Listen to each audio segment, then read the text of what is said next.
Assalamualaikum warahmatullahi wabarakatuh. Berjumpa kembali dengan saya di channel Quaru TV. Kali ini kita akan membahas sebuah penelitian yang sangat menarik, yaitu soal hadiah promosi di lembaga keuangan syariah yang ada di Indonesia. Coba deh diingat-ingat, Anda pasti pernah kan buka rekening baru terus dapat hadiah, entah itu payung, mug, atau mungkin merchandise lainnya. Kelihatannya sih sepele ya, tapi ternyata dalam dunia keuangan syariah, praktek yang kelihatannya sederhana ini punya aturan main yang sangat ketat. Oke, ini dia peta perjalanan kita untuk pembahasan kali ini. Kita mulai dari dasar, yaitu praktik hadiah promosi itu sendiri.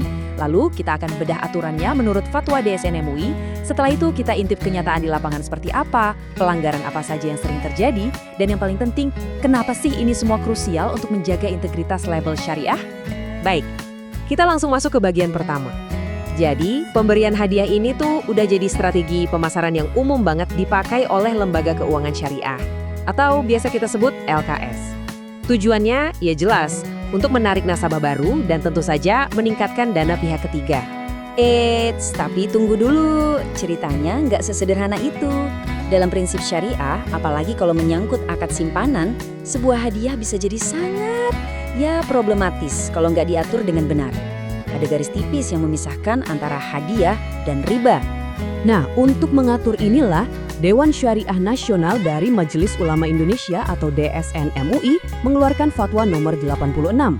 Tujuannya cuma satu, memastikan praktik pemberian hadiah ini nggak sampai terperosok ke dalam jurang riba yang jelas-jelas dilarang. Kunci utamanya itu ada di sini, di pemahaman kita soal riba.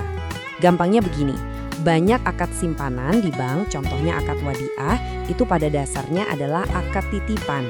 Artinya, nasabah menitipkan uang ke bank, jadi setiap keuntungan tambahan yang dijanjikan di muka kepada nasabah atas simpanannya itu bisa dianggap sebagai riba. Inilah yang mau dihindari. Makanya, aturan main dalam fatwa ini tuh jelas banget. Hadiahnya harus berbentuk barang atau jasa, nggak boleh uang tunai. Terus gak boleh dijanjikan di awal akad, jadi harus murni sukarela dari bank. Dan ini penting, gak boleh jadi kebiasaan sampai-sampai nasabah menganggap itu sebagai hak mereka. Nah, pertanyaannya sekarang, apakah aturan yang ideal ini benar-benar dijalankan di lapangan?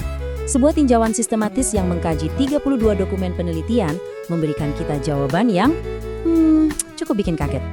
Dan inilah temuan utamanya. Gambarnya berbicara jelas sekali.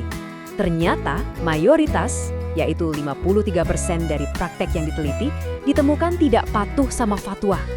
Wow, lebih dari separuhnya loh. Ini angka yang nggak bisa dianggap remeh. Satu hal yang menarik, sumber data terbesar untuk kajian ini ternyata datang dari skripsi-skripsi sarjana.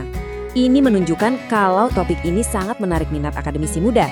Tapi di sisi lain, ini juga jadi sinyal kalau kita butuh lebih banyak lagi penelitian setingkat jurnal yang lebih mendalam dan teruji.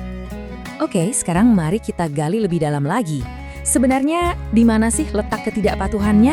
Apa saja bentuk-bentuk pelanggaran yang paling sering terjadi di lapangan? Ternyata, penelitian ini menemukan beberapa pola pelanggaran yang terus berulang. Mulai dari yang paling kelihatan, seperti memberi hadiah dalam bentuk uang tunai, lalu menjanjikan hadiahnya di awal untuk menarik nasabah. Sampai praktek ini jadi kebiasaan yang akhirnya dianggap sebagai kewajiban oleh nasabah. Terus, kenapa kita harus peduli dengan celah antara aturan dan praktek ini? Apa ini cuma masalah teknis saja?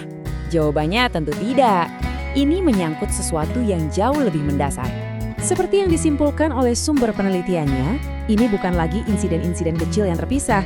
Ini adalah sebuah pola yang menunjukkan adanya jurang yang cukup lebar antara prinsip syariah yang ideal dengan praktik bisnis real di industri perbankan syariah. Dan dampaknya bisa sangat serius. Kesenjangan ini, kalau dibiarkan, bisa menggerus kepercayaan publik. Bayangkan saja, kalau praktek di lapangan ternyata nggak mencerminkan prinsip yang digembar-gemborkan, maka label syariah itu sendiri bisa kehilangan maknanya dan ujung-ujungnya cuma jadi alat marketing.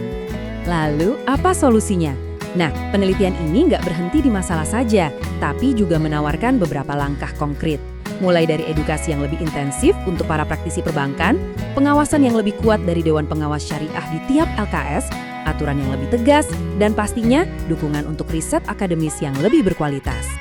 Ini akhirnya membawa kita pada sebuah pertanyaan untuk direnungkan bersama, bukan cuma untuk regulator atau para bankir, tapi juga untuk kita sebagai nasabah.